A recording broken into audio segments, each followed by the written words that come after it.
बिस्मिल्लाहिर्रहमानिर्रहीम। अस्सलाम वालेकुम। कैसे हैं आप लोग? ठीक ठाक हैं। हमारी दुआ है अल्लाह पाक आपको हमेशा खुश रखे, हंसता मुस्कुराता रखे। तो आज हमने बनाया है बीफ और मेथी, जो कि बहुत ही मज़ेदार और ख़ास तौर पर सर्दियों में तो बहुत ही ज़बरदस्त डिश है। इसको बनाने के लिए हमारे पास तकरीबन 4 गट्टी मेथी की थी, जिसको हमने तो अच्छे से काट लिया है, और 1 गट्टी मेरे पास हरा धनिया था बड़ा वाला।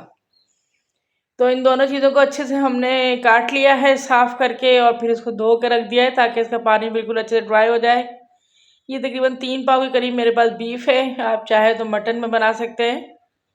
अब हमने एक कढ़ाई ली है और कढ़ाई में हम डाल देंगे बीफ। बीफ डालने के साथ ही मेरे पास 2 बड़े प्याज थे, जिसको मैंने रफली चॉप करके डाल दिया है। 2 टमाटर जिनकी हमने प्यूरी बना के डाली है। 3 अदरक लहसुन के चम्मच थे बड़े वाले हैं, क्योंकि इसमें बीफ है तो अदरक लहसुन ज़रा ज़्यादा इस्तेमाल होता है। पानी डाल देंगे इतना कि जिसमें हमारा गोश्त ये तकरीबन 70% गल जाए। बहुत ज़्यादा गोश्त को बिल्कुल नहीं गलाना है, क्योंकि ये मेथी डाल के भी काफ़ी ज़्यादा भूनना पड़ता है। स्पाइसेस में 1 चम्मच मैंने डाला है red chilli powder, salt ½ teaspoon, chilli flakes नहीं सॉरी, इसके बाद साथ मैंने डाला है turmeric powder ½ teaspoon, chilli flakes 1 teaspoon.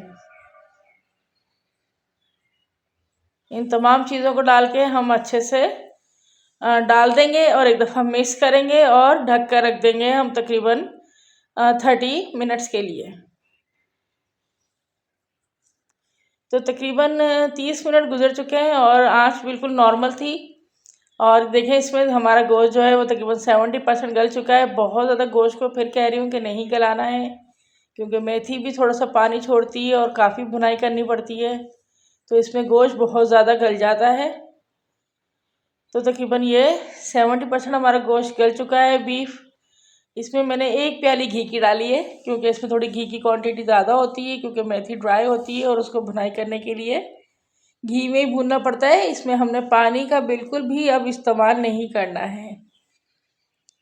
तो इसको तकरीबन गोश्त को हमने अच्छे से भूनना है।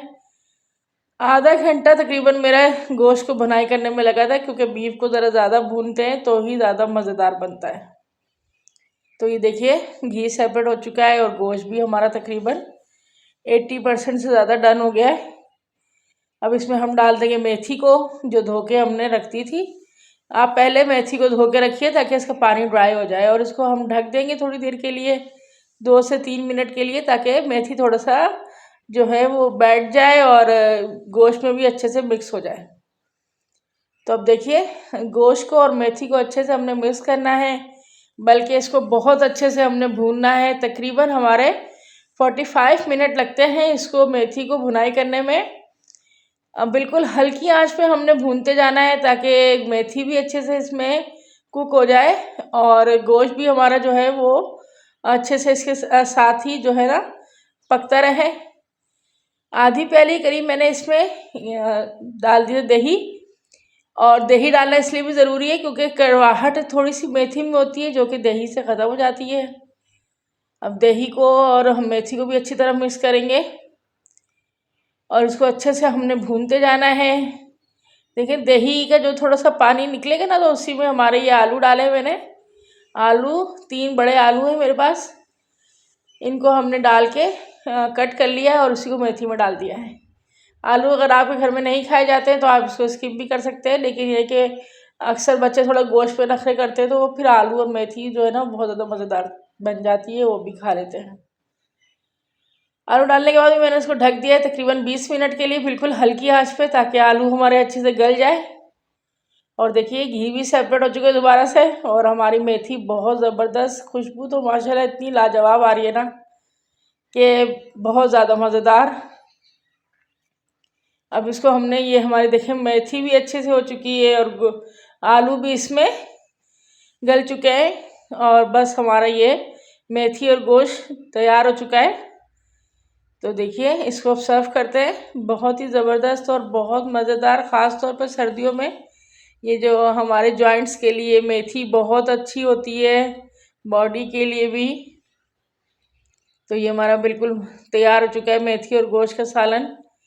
बहुत मज़ेदार, बहुत ही टेस्टी। आप हमें कमेंट्स करके बताएं कि आपको मेरी रेसिपी कैसी लगी है। और अगर हमारे चैनल पर नए हैं तो चैनल को सब्सक्राइब कीजिए अपने प्यारे प्यारे हाथों से, और लाइक ज़रूर कीजिए, और हमें बताइए कि आपको हमारी डिश कैसी लगी है। और अपनी दुआओं में भी याद रखिएगा। तो इंशाल्लाह फिर दोबारा मिलेंगे किसी नई रेसिपी के साथ। तो अल्लाह हाफिज़।